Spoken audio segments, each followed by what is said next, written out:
Hi friends, welcome to அழகிய இல்லம். இப்போ நம்ம ஒரு ஸ்வீட் பணியாரமும் கார பணியாரமும் எப்படி செய்யலாங்கிறத பார்க்க போகிறோம். வாங்க இப்போது பார்க்கலாம்.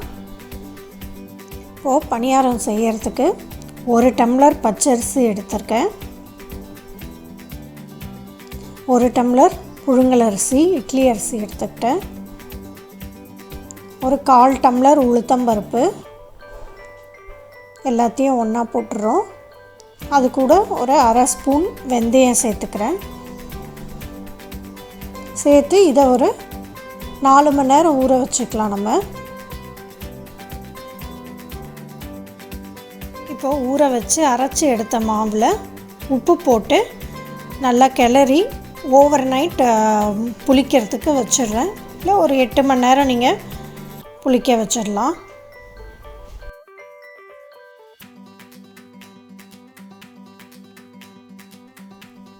இப்போ நான் காலையில் எடுத்து பார்க்குறேன், நல்லா புளிச்சு நல்ல மாவெல்லாம் உப்பி வந்திருக்கு, நல்லாயிருக்கு. இந்த கன்சிஸ்டன்சியும் கரெக்டாக இருக்குது. உங்களுக்கு ரொம்ப திக்காக இருக்க மாதிரி இருந்தால் குழிப்பணியாரம் ஊற்று ஏற்ற மாதிரி கொஞ்சமாக தண்ணி விட்டு கலந்துக்கோங்க. இப்போது இந்த மாவை இனிப்பு பணியாரத்துக்கும் கார பணியாரத்துக்கும் எடுத்து வச்சுருக்கோம். இப்போ இனிப்பு பணியாரத்துக்கு வெல்லம் கொஞ்சம் எடுத்திருக்கேன், ஏலக்காய் கொஞ்சம். இப்போ வெல்லத்தை இந்த மாவில் அப்படியே போட்டு நான் கலந்துக்கிறேன். ரொம்ப டஸ்ட் இருக்க மாதிரி இருந்தால் நீங்கள் தண்ணியில் கரைச்சி வடிகட்டி ஊற்றிக்கோங்க. பட் ரொம்ப மாவு தண்ணி ஆகாமல் பார்த்துக்கோங்க. ஏலக்காய் பொடி கொஞ்சம் சேர்த்து நல்லா கிளறி விட்டுக்கலாம். இப்போ நல்லா கலந்தாச்சு, கட்டிலாம் இல்லாமல் நல்லா கலந்துக்கோங்க. இப்போ நம்ம பணியார சட்டியை வச்சு நெய் இல்லைன்னா எண்ணெய் 2 ஊற்றிக்கலாம். நான் எண்ணெய் கொஞ்சமும் சிலது நெய் கொஞ்சமும் விட்டு ஊற்றிக்க போகிறேன்.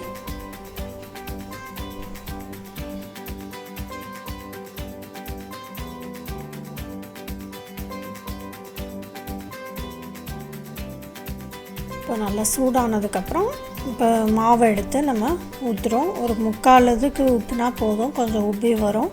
இப்போ இனிப்பு பணியாரத்துக்கு எல்லாத்தையும் ஊற்றியாச்சு. இப்போ கொஞ்சம் ப்ரௌனிஷ் ஆகும்போது திருப்பி போட்டுக்கோங்க.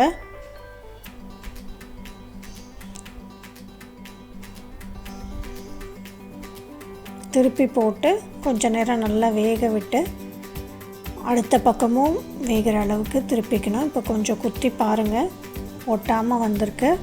அவ்வளோதான், நம்மளுடைய இனிப்பு பணியாரம் ரெடி ஆயிடுச்சு. இப்போது கார பணியாரம் தாளிக்க கடுகு, உளுத்தம்பருப்பு, கடலைப்பருப்பு, வெங்காயம், பச்சை மிளகாய், கொஞ்சம் கருவேப்பிலை எடுத்து வச்சுருக்கோம். இப்போ ஒரு பேனில் ஒரு 1 டேபிள் ஸ்பூன் எண்ணெயை விட்டு எண்ணெய் காஞ்சதுக்கப்புறமா நம்ம கடுகு பொரிஞ்ச உடனே உளுத்தம்பருப்பு,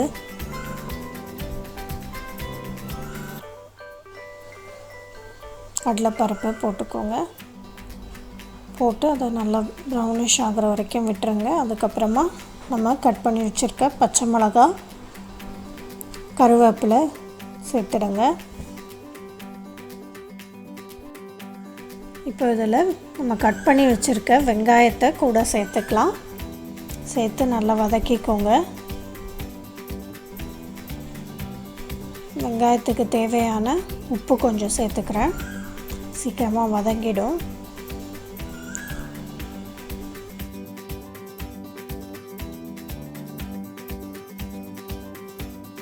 வெங்காயம் நல்லா வதங்கிடுச்சு. இப்போ இதை எடுத்து நம்ம கார பணியாரத்துக்காக எடுத்து வச்சுருக்க மாவில் கொட்டி கலந்துடலாம். இது கூட நீங்கள் கேரட் துருவி போட்டுக்கலாம், இல்லை ஏதாவது வெஜிடபிள்ஸ் குட்டி குட்டியாக கட் பண்ணி வேக வச்சு கூட போட்டுக்கலாம்.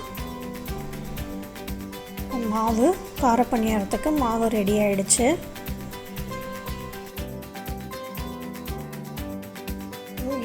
இனிப்பு பணியாரத்துக்கு ஊற்றின மாதிரியே இதுக்கும் எண்ணெய் விட்டுக்கிறேன்.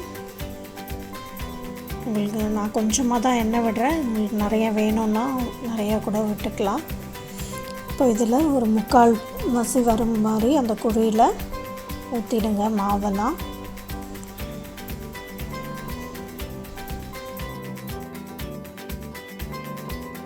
கொஞ்சம் ப்ரௌனிஷ் ஆகிடுச்சு. அதை நான் திருப்பி போட்டுக்கிறேன். திருப்பி போட்டு நல்லா வேக விடணும்.